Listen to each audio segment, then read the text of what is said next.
Open your analytics right now. Pull up any video and see where the line drops. If it falls off fast, and I mean at the same spot in roughly every single video, here's what might be happening. Your hook worked really well to get the click, right? But it didn't earn the watch, meaning people didn't continue to watch your video after they initially clicked into it. Because getting the click and getting people to continue to watch are two very different skills. And if you're losing your audience in about the first 60 seconds, you're only doing the first one. So stick with me throughout this video because I'm going to be covering the 3 things you need to know if you're currently seeing this kind of dip in your videos right now. And I've made this mistake too. You're definitely not alone here. It's easy to have happen. So what I'm going to do is pull up one of my own videos where this actually happened and show you why it happened and what I would specifically do if I were to remake this video now. But first, let's talk about why your hook isn't really working in the first place. It's because your video title promised one thing, right? When they clicked into it, your hook actually delivered something different. And that gap right there is what I like to call the lie. The viewer clicked on that video probably for a reason, right? And so when they first started to watch the video and they didn't get the promise that they wanted right off the bat, a lot of times they leave, which means that the solution for this problem is actually really simple, right? We just need to keep the promise that we made in the title right away in the video instead of making people wait 60 seconds and 90 seconds in. So let's go through one of my videos. This video right here was titled, "Most creators skip this step and then wonder why their videos fail." That's a classic negative hook. Basically, it's saying, you're making this mistake and I'm going to show you exactly how to fix it. People click on the video because they want that fix and they want it fast.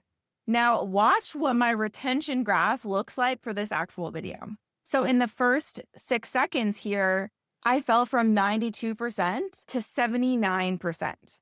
By 18 seconds, another 13% down. And then by the 90-second mark, I was sitting at 38%. I lost more than 60% of my viewers before I even finished presenting my idea.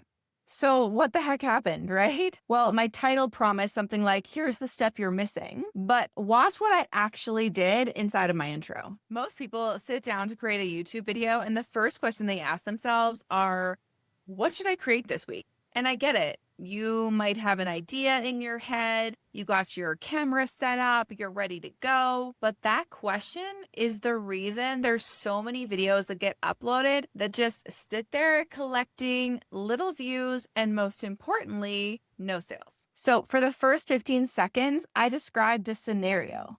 You sit down to film and you wonder, what should I even create this week? What do I even need to do, right? It's relatable for sure.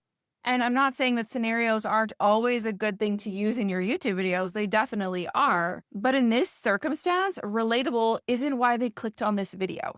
The title promised them something right away. And honestly, I just made them wait way too long to get that answer. Then from 15 to roughly 45 seconds, all I was doing was explaining the problem in more detail.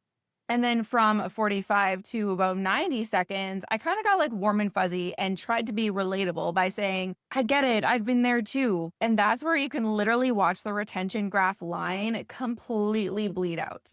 Every time I did one of these things in the first 90 seconds or so, you can see the graph continually dip down.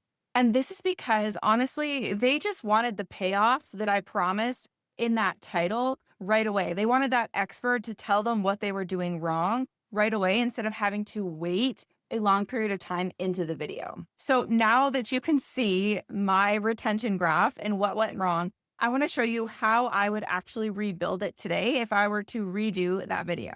So the fix here isn't to create more of a clickbaity title or anything like that. Really, all we want to do is we want to just give them the payoff faster. So whatever your title is that you promise that you're going to deliver in your video, you have about 90 seconds to prove to the viewer that you're actually going to deliver on that promise. So let's go through the 3 moves that I would make to actually fix this video if I were going to redo it today. So the first one is I would skip the scenario right in the intro hook.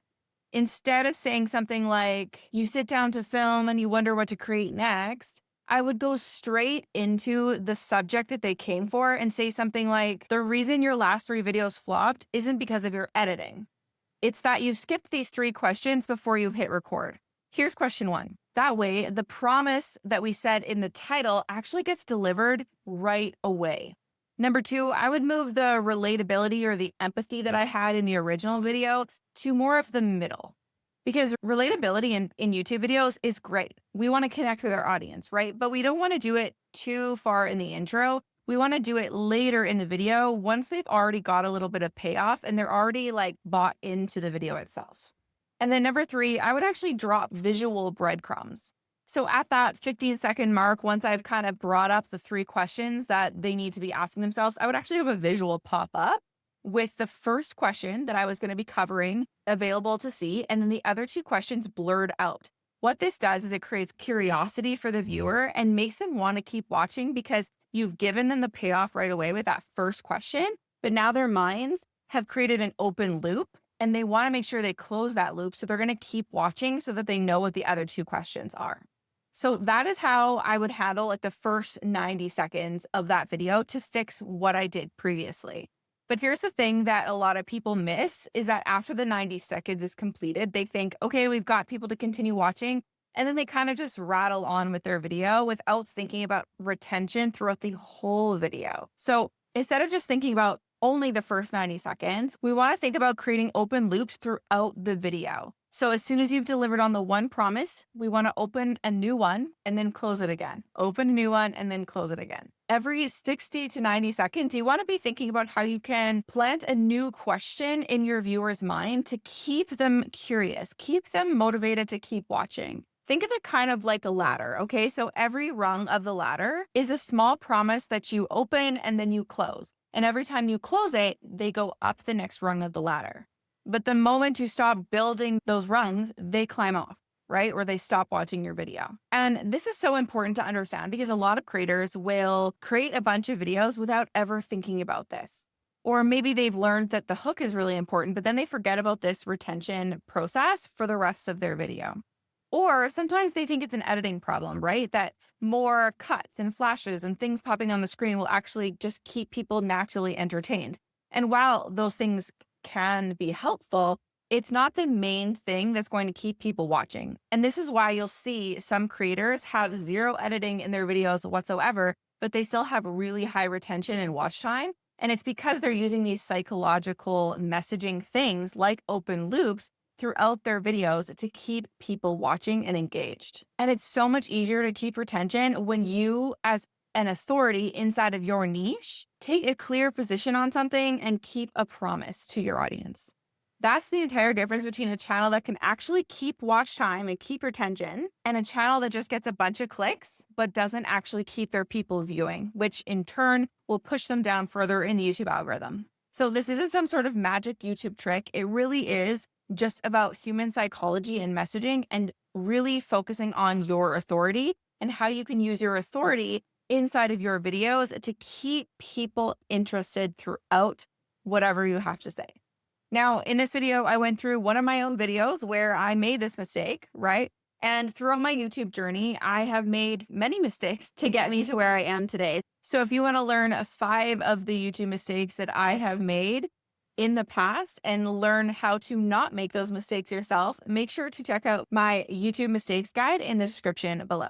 And before you click away, if you're curious about the video that we kind of dissected today, I'll make sure to put it on the screen here for you to check out next. So you can see for yourself exactly what I said in that first minute and how what we went through in this video would actually make that so much better if I was to redo it in the future. Finally, if this is the first video you've landed on of mine, welcome. And if you're a returning subscriber, welcome back.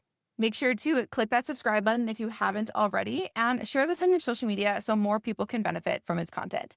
And we'll see you next week. Bye.